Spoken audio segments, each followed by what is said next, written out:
이 책상 가지고 오겠다고? 그래, 너 다른 강의실 가서 가지고 와.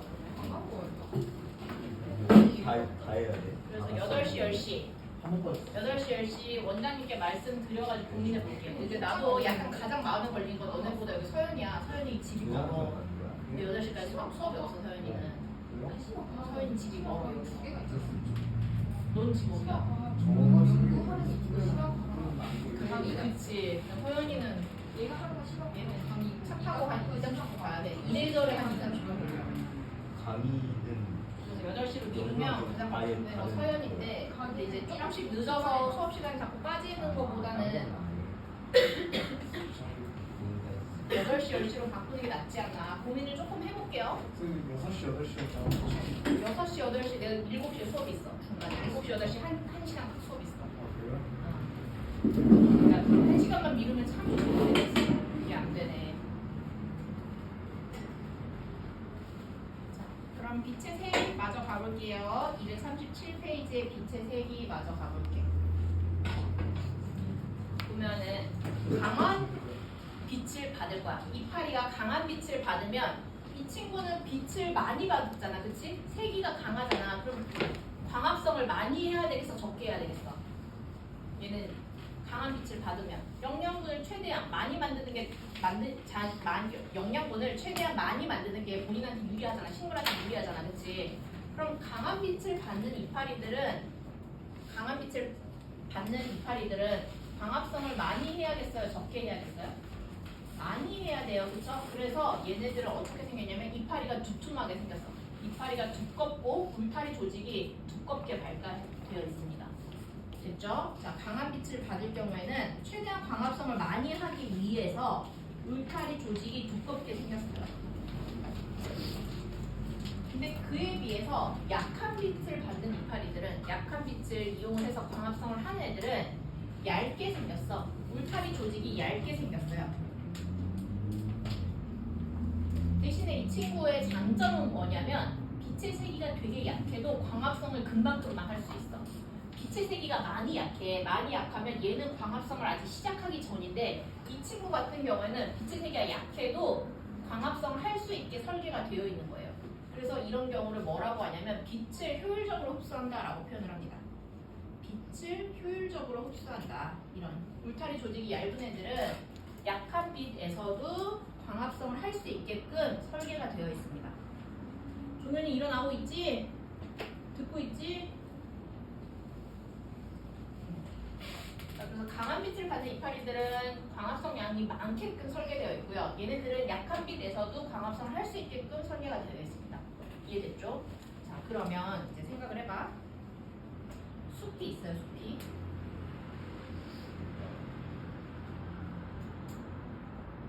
숲이 있어. 그리고 여기 키가 큰 나무, 또 작은 나무, 큰 나무, 작은 나무, 큰 나무 이렇게 있을 때 큰 나무들은 강한 빛을 이용해서 광합성을 하겠어? 약한 빛을 가지고 광합성을 하겠어?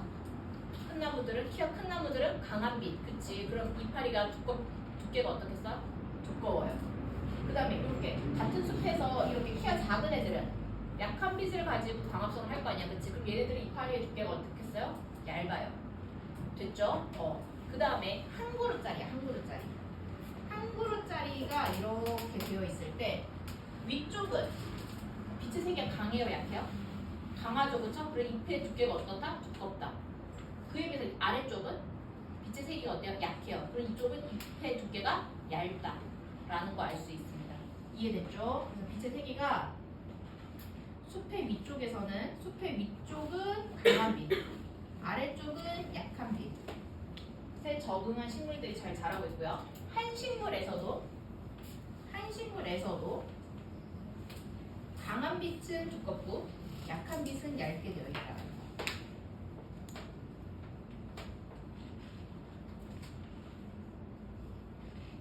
여기까지가 빛의 세기. 그다음 빛의 파장 가볼게요. 빛의 파장. 빛은 여러 가지 파장대가 이렇게 되는데 너네 참고로 파장이 뭔지 알아볼라. 파동이 뭔지 알아볼라. 파동, 파장. 이거 해준 적 있다 없다? 해준 적 점인지 모르겠네. 자, 파동은 뭐냐면 파동은 어떤 지점을 시작으로 해서 이렇게 물결 모양의 파동 이런 걸 파동이라고 해요. 이런 걸 파동이라고 하거든. 근데 이 파동이 한 번 진동을 했을 때 여기까지를 파장이라고 합니다. 한 번 진동을 했을 때 여기까지의 길이를 파장이라고 해요. 파장. 그럼 이제 파란색 파동은 여기서 여기까지가 파장이고 그다음에 초록색 파장도 그려볼게. 초록색 파동도 그려볼게. 초록색 파동은 이런 식으로 파동을 쳐요. 이런 식으로. 그럼 초록색은 한 번 진동할 때까지 어디까지야? 요렇게가 한 번 진동할 때까지잖아, 그치? 그럼 초록색은 파장의 길이가 어떻다? 여기까지가 파장이다. 그럼 이 파란색 파동이랑 초록색 파동 중에서 누가 파장의 길이가 더 길어요? 파란색 파동이 파장이 더 길다, 그치? 근데 이게 파동의 에너지는 파장에 반비례합니다. 파장에 반비례하고 뭐 이런 상수값이 있어. 이런 상수값이. 근데 이게 에너지는 파동의 에너지는 뭐만 알면 돼? 파장에는 반비례하다. 요 정도만 알면 되겠어요. 그래서 이거 스펙트럼 할 때 했었잖아. 스펙트럼 할 때 400부터 700 나노미터의 파장을 뭐라고 한다? 가시광선이라고 하는데 400은 보라색 자외선, 700은 빨강색 적외선. 근데 그 중에서 400이랑 700 중에서 누가 에너지가 더 크다 그랬어? 400 나노미터 파장이랑 700 나노미터 파장 중에서 누가 더 크다라고 했어요? 파장이 짧을수록 에너지가 더 커요. 그래서 뭐만 알면 돼? 파동의 에너지랑 파장의 길이는 비례하다 반비례하다? 비례하다 반비례하다? 반비례하다. 거기까지만 알면 돼요. 이 우주 스펙트럼 할 때 했었어.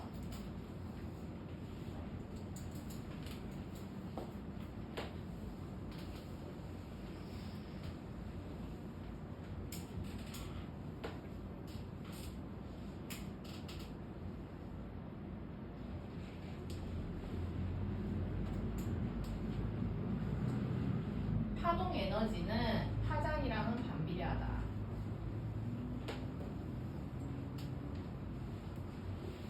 요건 상수예요. 그리고 HC는 상수.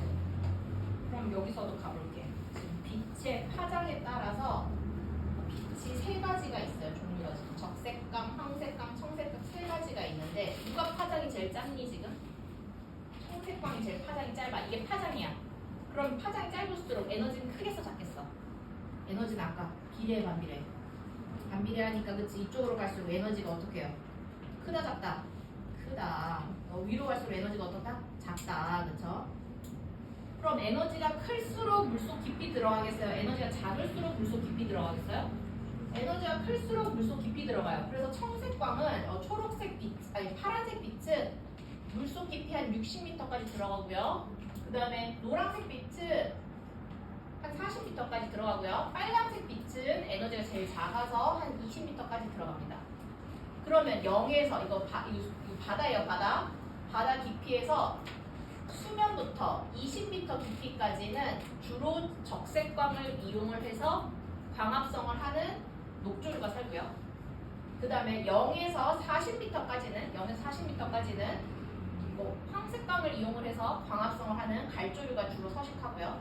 그 다음에 0에서 60m까지는 주로 청색광을 이용을 해서 광합성을 하는 홍조류가 살게 돼요.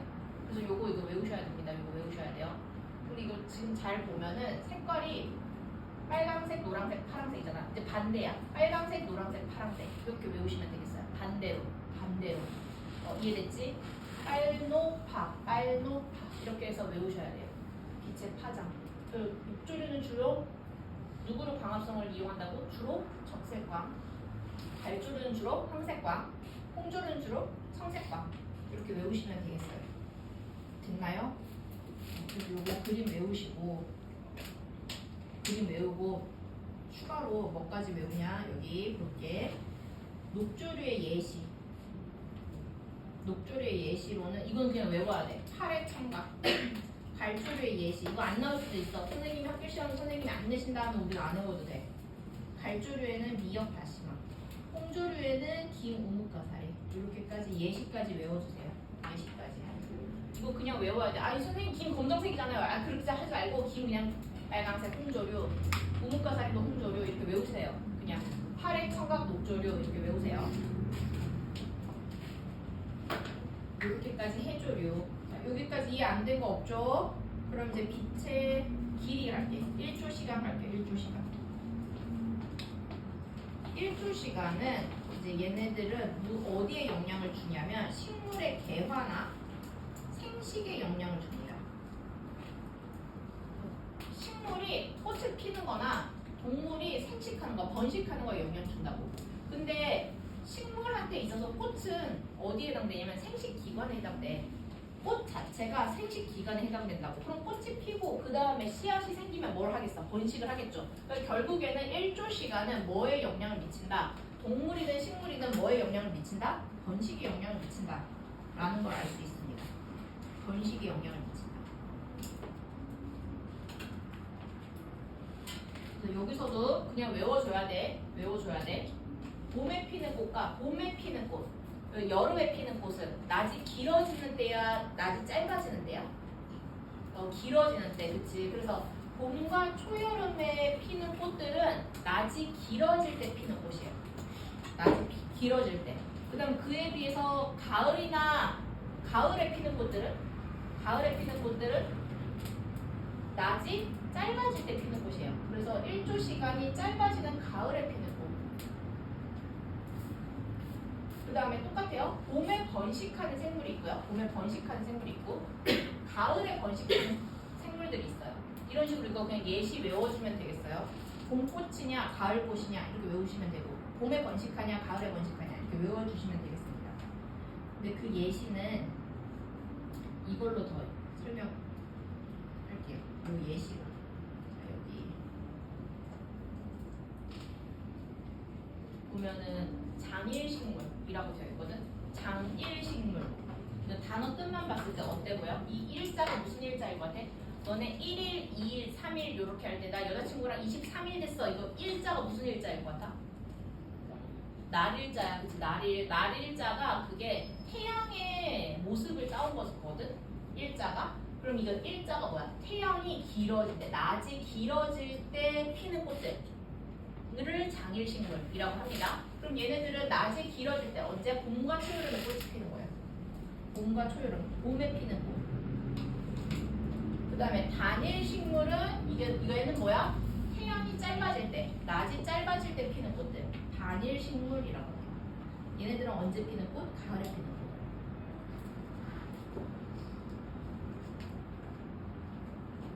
그래서 이 중에서 이거 예시 외우셔야 돼요. 빛꽃, 시금치, 국화꽃, 나팔꽃, 코스모스. 예시 외우셔야 돼요. 근데 가을꽃은 쉬워, 그치? 이거 가을에 많이 봤으니까, 그치? 이거 나팔꽃은 정확하게는 가을보다는 약간 늦여름, 여름에 많이 피긴 해요. 얘네들 전부 다 언제? 가을. 얘네들 언제? 봄에 피는 꽃. 그래서 장일식물, 단일식물이라고도 부른다. 여기까지는 식물. 그 다음에 여기 동물 가볼게요. 동물도 외워야 돼. 꾀꼬리 종달새는 봄에 번식. 그 다음 송어 사슴은 가을에 번식. 이거는 그냥 무작정 예시 외워주셔야 돼요. 근데 이제 예시는 안 내길 바라요, 보면. 그래서 여기 보면은 여기에다가 나 이제 추가로 하나만 더 설명할게. 여기 잘 들어. 여기 윤지는 이거 잘 들어야 돼. 자, 여기 보면은 이게 식물이 낮의 길이가 중요한 줄 알았어. 옛날에 사람들이. 보니까 낮의 길이가 길어질 때 꽃이 피고 밤의 길이가 길어질 때 꽃이 피길래 얘네들이 낮의 길이가 중요하구나 라고 생각을 했는데 조금 더 디테일하게 연구를 하다 보니까 실제로는 낮의 길이가 더 중요한 게 아니라 실제로는 밤의 길이가 더 중요한 거야. 이미 낮의 길이가 중요한 줄 알고서는 장일식물, 단일식물이라고 이름을 다 붙여놨어. 다 붙여놨더니 나중에 한참 뒤에 밝혀진 거는 꽃이 피는 데 있어서는 낮의 길이가 더 중요한 게 아니라 실제로는 어디가 더 중요하다? 지속적인 밤의 길이가 더 중요하다라는 사실을 알게 됩니다. 자, 그래서 여기서 필기할게요. 중요해요. 실제로는 낮의 길이보다 뭐가 중요하다고? 지속적인 지속적인 암기라고 합니다. 밤의 길이. 암기가 중요하다. 개화하는 데 있어서 지속적인 암기가 더 중요하더라라는 거야. 그러니까 지금 이 단일 식물은 지속적인 암기가 16시간이 있어야지만 꽃이 핀다고. 개화한다고. 그 다음에 이 장일 식물은 지속적인 암기가 8시간 이상만 되면 얘는 꽃이 핀다고요. 무슨 말인지 이해됐니? 낮의 길이가 더 중요한 게 아니라 실제로는 알고 봤더니 밤의 길이가 더 중요하더라라는 거예요. 이해됐나요? 자, 그러면 이렇게 얘기해볼게. 자, 이 장일 식물들은 밤의 길이가 8시간 이상이면 얘가 꽃이 필 거고, 이 단일 식물들은 밤의 길이가 16시간 이상일 때 꽃이 필 거야. 그렇게 할 때 꽃이 필 거야. 근데 이 단일 식물일 때 여기 16시간 사이에 중간에 잠깐 5분 정도 빛을 쬐어줬어. 만약에 여기 사이에 중간에 5분 정도 시간을 쬐어줬어요. 밤을 끊고 빛을 쬐어줬어. 그럼 이 친구는 꽃이 펴 안 펴? 지속적인 16시간 이상이 있어야지만 꽃이 핀다고 했잖아, 그치? 근데 중간에 5분 정도 빛을 주잖아? 그럼 이 친구는 꽃이 안 피게 돼요. 이해됐나요? 이거 실제로 문제로 잘 나오니까 지속적인 암기가 중요하다라는 거. 암기 외우는 거 아니야. 지속적인 어둠이 중요하다라는 뜻이에요. 여기까지 이해됐나요? 이거 중요해. 이거 잘 나와. 그럼 뒤에 문제 풀어볼게. 243쪽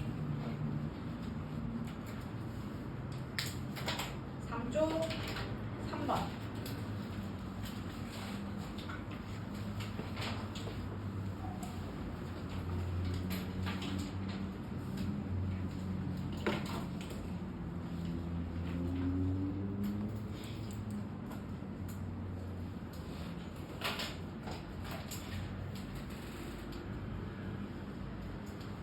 모든 식물들이 그렇다는 건 아니고 일부 식물들이 그렇다는 거예요. 물론 그 빛의 그 1조 시간보다도 온도도 필요하고 그래. 온도 뭐 다른 조건들도 필요해요.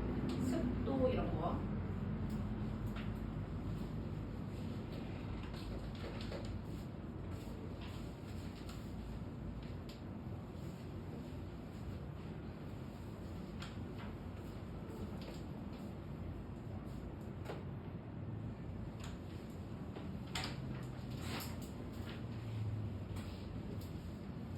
민혁이는 혹시 눈이 나쁘니? 눈 나빠? 숫자를 엄청 크게 쓰길래 눈이 많이 나쁘네. 아니 큼직큼직하니 채점하기 좋겠다. 다 했어? 다 풀었어?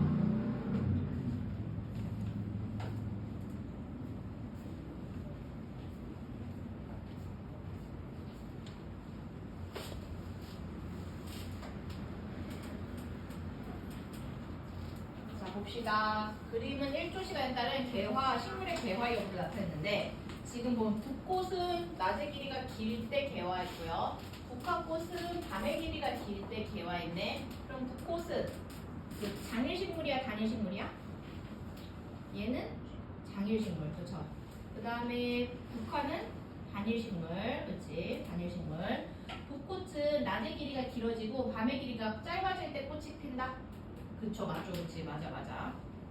그 다음에 국화와 같은 조건에 피는 건 나팔꽃, 그쵸, 나팔꽃도, 그치. 그 다음에 일부 동물의 경우 1조 시간에 따라 번식 시기가 결정된다, 그쵸. 아까 누구 있었어? 뭐 송어, 사슴, 꾀꼬리, 종달새 이런 애들 있었죠. 그럼 답 몇 번? 5번.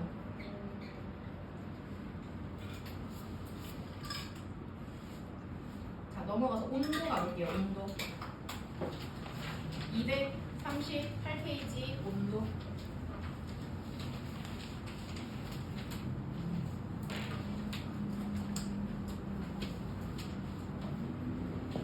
자, 온도와 생물 가볼게.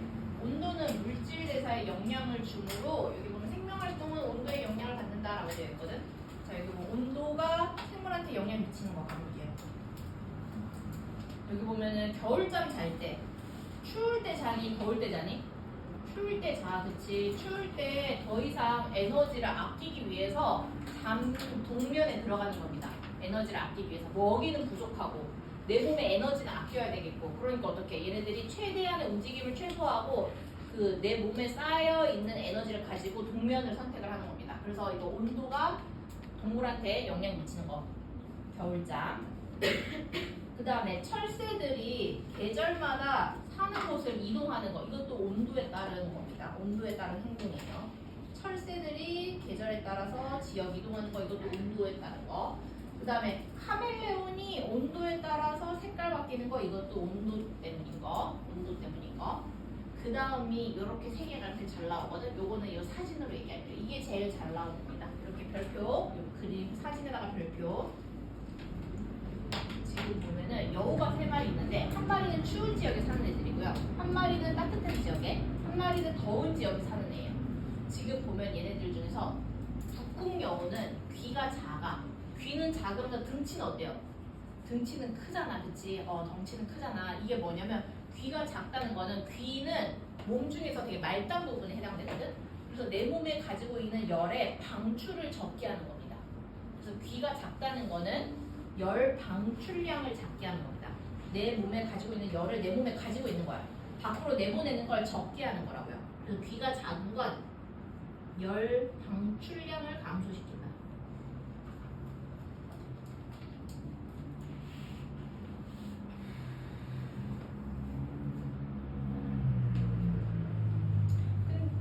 근데 그에 비해서 사막에 사는 애들은 몸의 말단부 귀가 크잖아, 그치? 이거는 뭐다? 귀가 큰 이유는 열 방출을 많이 하기 위한 거예요. 귀가 큰 거는 열 방출을 많이 하기 위한 거.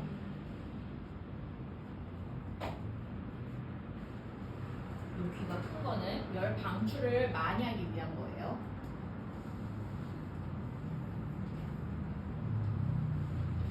그 다음에 북극 여우들은 덩치가 큰 편이야. 왜 그러겠어? 덩치가 큰 편은 왜 그러겠어? 몸 안에서 열을 많이 만들어내는 중인 거야. 그래서 덩치가 큰 거는 열 발생을 많이 시키기 위한 겁니다. 열 발생량 증가. 몸집은 열 발생량에 달려있어요. 사막여우는 그에 비해서 몸이 작잖아, 그치? 얘는 열을 많이 만들어낼 필요가 없거든, 그치? 그래서 얘는 열 발생량 감소. 뭐가? 몸집. 귀는 열 방출에 관련이 있고요. 몸집은 열 발생에 관련이 있습니다. 이렇게까지. 이렇게 잘 찾을 수 있으면 되겠어요. 그에 비해서 온대여우는 어때? 귀 크기도 중간, 등치도 중간이죠. 그 다음에 여기서 이제 추가로 하나만 더 얘기해보자면 북극 여우 같은 경우에는 어떤 애가 자연 선택되었니? 털 색깔이 어떤 애가 자연 선택되었어?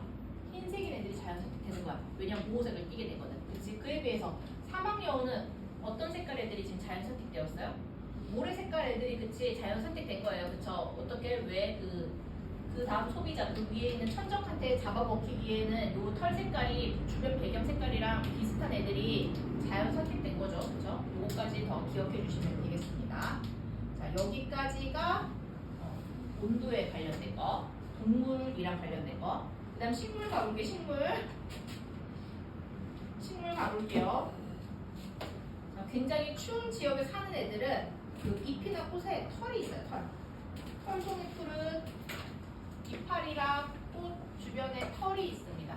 그래서 자기 체온을 유지합니다. 그 다음에 낙엽수는 가을이 되면 이파리를 다 떨궈요. 가을이 되면 이파리를 다 떨궈. 그리고 이파리 떨구는 이유가 뭘 것 같아? 이파리도 어떻게 보면 몸의 말단부란 말이야. 몸의 말단부가 많이 표면적이 넓으면 계속 식물이 가지고 있는 체온을 말단부로 뺏기잖아, 그치? 그래서 몸의 말단부를 제거를 해가지고서는 체온을 줄기에 유지를 하려고 이파리를 다 떨구는 거예요. 그래서 낙엽수도 똑같아요. 체온 유지를 위해서 방풍을 하고 그 낙엽을 떨어뜨립니다. 낙엽 이것도 체온 유지.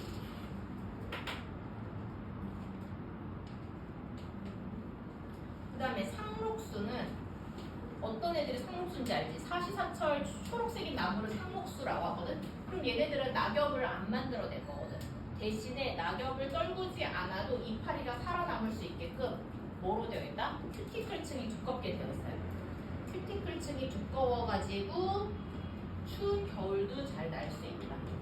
이것도 상록수. 여기까지가 식물.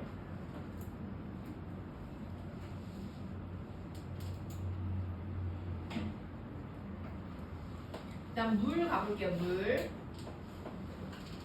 우리 몸의 70%는 뭐다?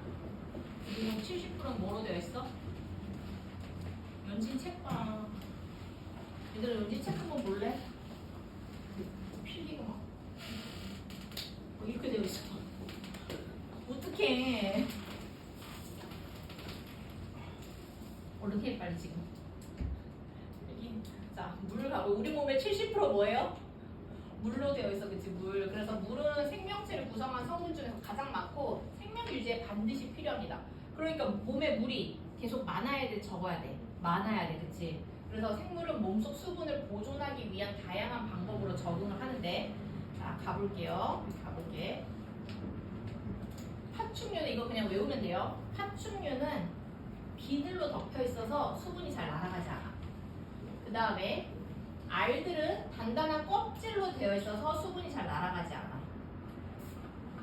그 다음에 곤충은 키틴질로 되어 있고, 그 다음에 큐티클층도 가지고 있어서 수분이 잘 날아가지 않아요.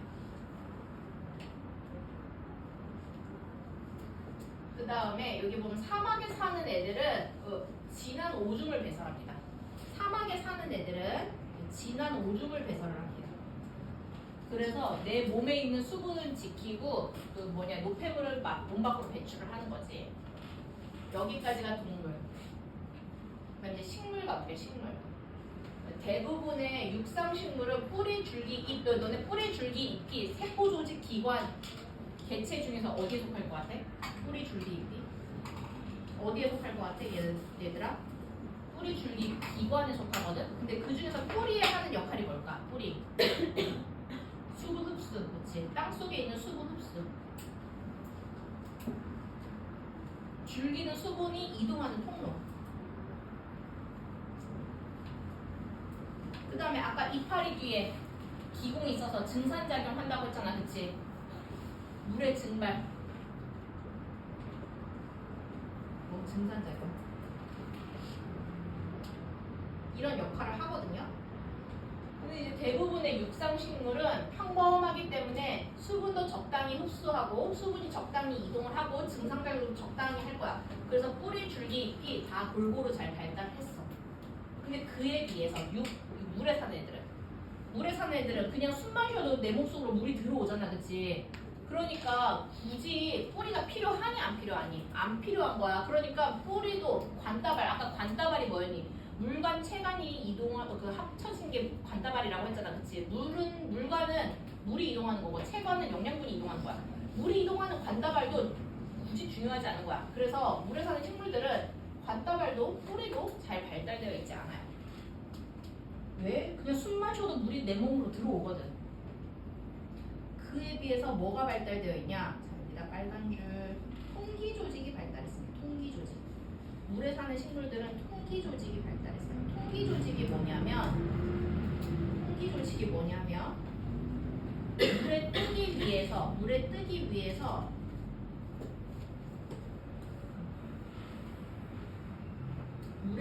위한 조직이에요. 그럼 대표적으로 이거 연꽃이야, 연꽃. 연꽃의 줄기가 연근이거든. 너네 연근에 구멍 있어, 없어? 있잖아, 그치? 그게 연꽃의 줄기인데 연꽃 줄기에 구멍이 있어서 그 공기의 그 밀도 때문에 연꽃이 물 위에 뜰 수 있게끔 도와주는 역할을 해요. 됐죠? 그래서 연꽃, 연근이에요, 연근. 그 다음에 건조한 지역에 사는 식물들은 저수 조직이 발달합니다. 저수 조직. 저수 조직은 무슨 역할을 할 것 같아? 저수 조직은 무슨 역할을 할까요? 물을 저장하는 역할을 합니다. 물을 저장을 해요. 그 저수지라고 들어봤잖아, 그치? 논에 필요한 물을 저장하는 곳을 저수지라고 하는데 그 식물들이 가지고 있는 물을 저장하는 곳을 저수 조직이라고 합니다. 물을 여기 지금 안 되어 있는데 저장이라고 쓰시면 되겠어요. 저장.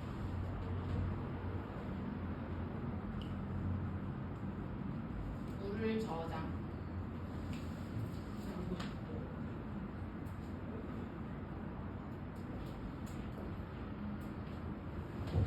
이게 진짜 딱 1시간 반이야.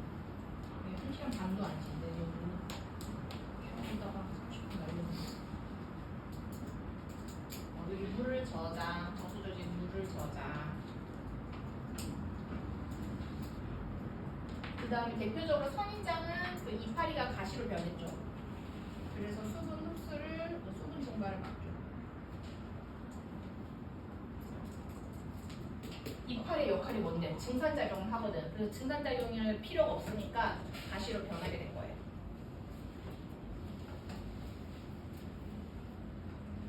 여기까지가 물. 여기까지 이제 시험 문제 다 잘 나오는 거 다 했어. 이제 그럼 토양 가볼게. 토양. 자, 토양은 여기 보면 깊이에 따라서 여기 세균의 종류가 달라집니다. 토양 깊이에 따라 세균의 종류가 달라진다. 이거 밑에다 그림 그릴 거예요. 그림 그릴게요. 여기가 토양이야, 토양. 이게 토양이야. 또 땅속 깊이 갈수록 산소가 여기 윗부분은 토양 윗부분은 산소가 많아요, 적어요? 여기는 산소가 많다, 그치? 근데 밑으로 가면 갈수록 산소가 많아요, 적어요? 산소가 적어요, 그쵸? 그리고 토양의 윗부분은 산소가 풍부하기 때문에 산소로 호흡하는 애들 호기성 세균이라고 합니다. 호기성 세균. 호기성 세균들이 살고요. 밑으로 가면은 산소가 적은 편이라서 산소가 없어도 살 수 있는 애들 현기성 세균이 여기에 살게 돼요. 이 밑으로는 현기성 세균들이 살게 돼요.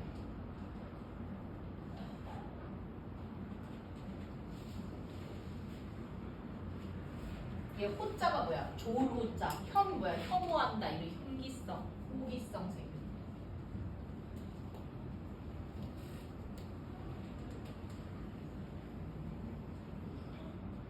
그 다음에 지렁이 두더지들은 토양의 통기성을 높이죠. 그래서 지렁이 두더지들은 토양의 통기성을 높이는 편이고,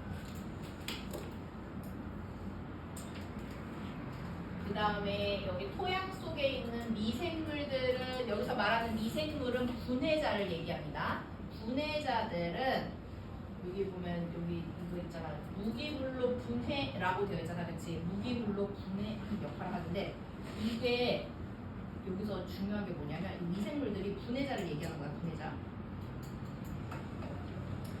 앞에서 분해자를 하긴 했는데 분해자를 표현을 할 때 유기물을 무기물로 분해 이런 표현을 씁니다. 유기물을 무기물로 분해 이런 표현을 써요. 우리 여기 앞에 가서 쓸게요. 이거 분해자는 요 앞에 가서 쓸게. 얘들아 여기다 쓸게요. 여기다 쓸게.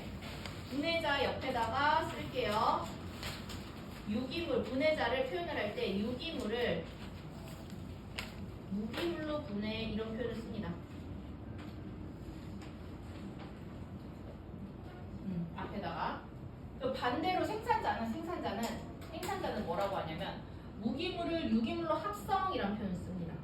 유기물을 문제 잘 나오는 표현이야. 유기물로 합성. 이런 표현을 쓰면 생산자에 대한 설명이고요. 이런 표현을 쓰면 분해자에 대한 설명이야.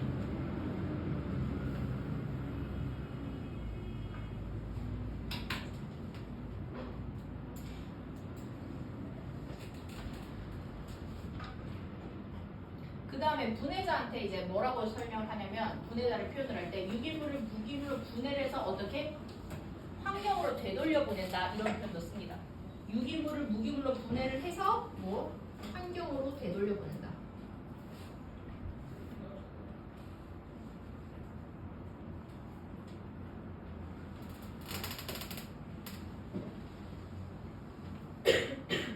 이런 표현을 쓰면 분해자를 표현을 하는 거예요. 분해자를 표현을 하는 거. 문제에서 잘 나오는 표현을 지금 얘기하는 거야.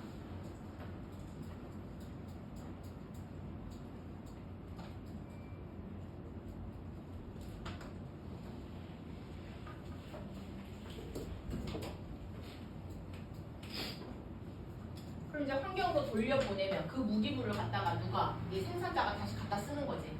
그래서 돌고 도는 거야. 환경 내에서는 뭐가 물질이 돌고 도는 겁니다. 다 됐나요? 윤진 다 했어? 다 했어?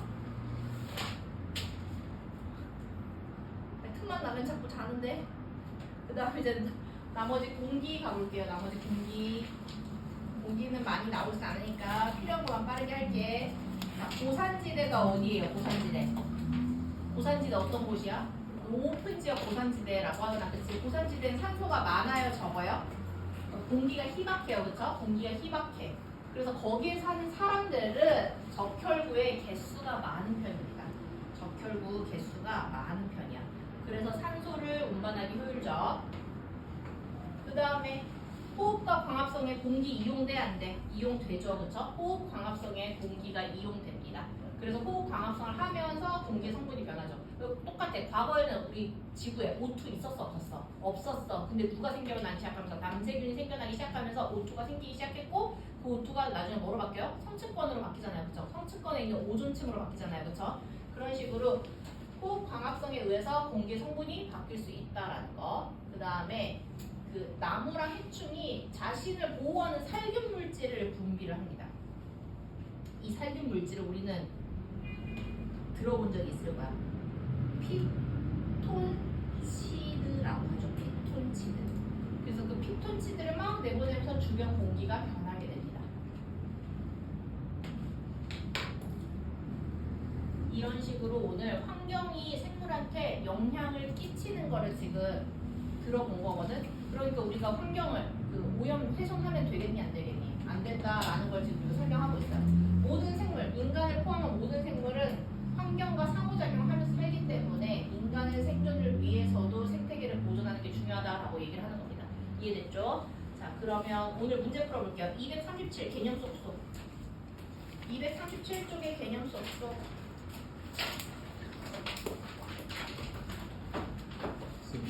화장실 갔다 와도 갔다 오면 또 갔다 와. 안녕하세요.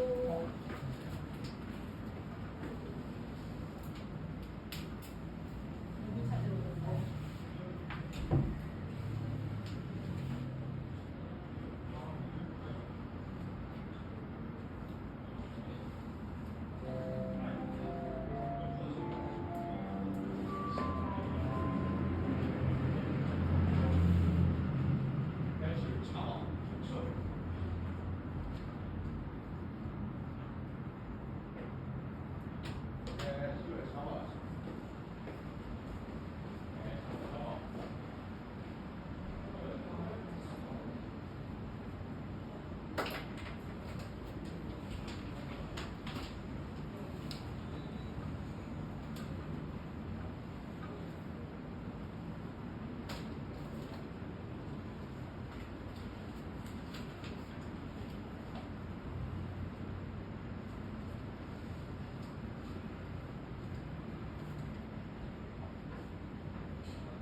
다 했으면 239.